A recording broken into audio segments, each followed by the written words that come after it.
Talk to me about this deal. Let's break it down. So you bought a $1.2 million house, 0% interest over 50 years. So that monthly payment is 2,000. like 2,000, right? Like 2,000. Yeah. And that's 100% principal pay down. Yes.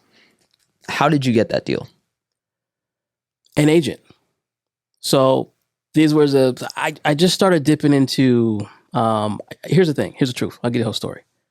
I spoke at an event for a friend, and in the back were some sophisticated agents that do luxury, right? So I'm teaching everybody. So it was a girl event. I'm teaching them all creative financing, and a few of them had questions on luxury, and I never touched the luxury stuff, right?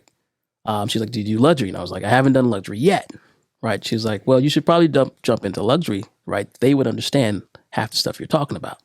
Okay, I was like, "Cool." We met. She sends me one deal, right? She was like, "Hey, right, here's one. It's been on the market for ever and a day," right? I'm like, "Okay." I was like, "I don't know anybody who's interested in it." Like, I just blow her off. I'm like, "I don't know anybody who's interested in it." She sent it to me like 3 or 4 times in a 30-day period. She catches me one day at like 8 o'clock. I'm in my office still working, making calls. And she's like, "Ray, have you looked at that deal?" I was like, "No, I haven't." She was like, "They're interested in creative financing," right? And I said, "Ugh, okay. Now you got my attention. Let's look at it." And I went over the scenario of like, what are they looking for, right? And she's like, "Well, they just don't want the liability of maintaining the house," right? Okay. And the house was free and clear, right? So they didn't want to pay the HOE fees. Were they living in it? No. So the lady just moved. She got married. So she got married, right? And she moved. She bought 2 houses, right? So she bought one house. It's a bigger house.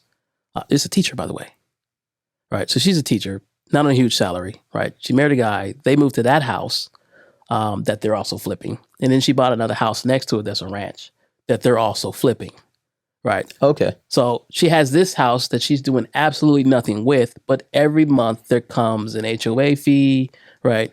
A mortgage fee, and just a house of that size that has so much that you got to maintenance for. She was like, I don't want to continue to pay that. It's been sitting on the market and hasn't sold yet. Right. Pitched the terms to the lady, told her about the tax benefits and how it makes sense for her not to take any money up front. Because anything I give you right now, you're going to pay taxes on. Right. So she was like, I understand that. She's like, I just want to get rid of the maintenance on it. If you take away the maintenance on it, right, I'm willing to take it and I'll make some money on top. Cool. I gave her a price. We amortized it over 50 years.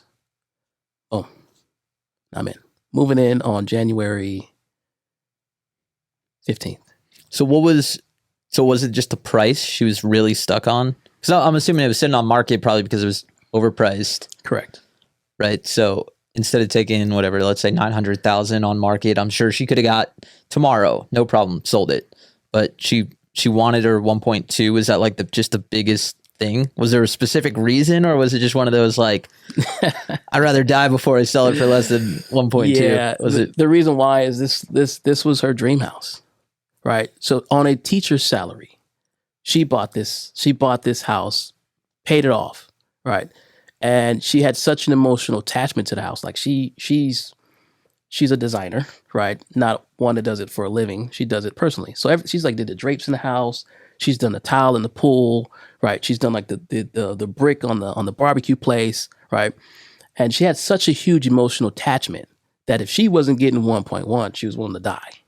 That was in her mindset. Yeah. I've talked to a lot of sellers. They like have that, right? Yeah. Because it's the emotional attachment. She's like, no, I feel like I'm going to lose because she feels like she put in 1.2 mil. Yeah. Right. That's how she it's feels. That emotional game sometimes. It's emotional game, that's right? More important than the numbers. So once I understand that was a problem, 1.2 mil is not a problem. Here's how I can give it to you. I'm taking away 2 problems. Your 1.2 mil, right? Plus your maintenance.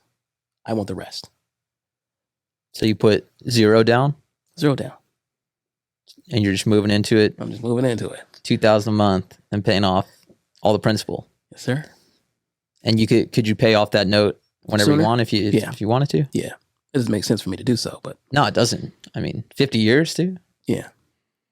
I mean, whether you rent that out, continue to live in it, whatever it is, it's like that's a home run deal. Here was the weird thing about this is when she brought it to me, I was like, look, why don't you just Airbnb it? Right. She said, well, there's a problem with that. It's in a gated community and it has restrictions. You can't like do an HOA, Airbnb, yeah. Right? And I was like, makes sense. Okay. Why don't you rent it out? Right.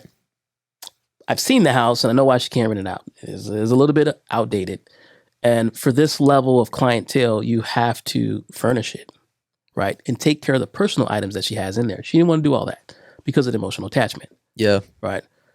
So she was in a breaking point where she couldn't do all that. And it was like, it just didn't make She sense. probably would for her have had to do make all that. some repairs. She didn't want to do all that, Yeah. right? Because she had to rip out stuff that she put in that were like Sure. customized pieces that no one really wants in the house, right? So I was like, I'll take it as it is. I'll live in it, right?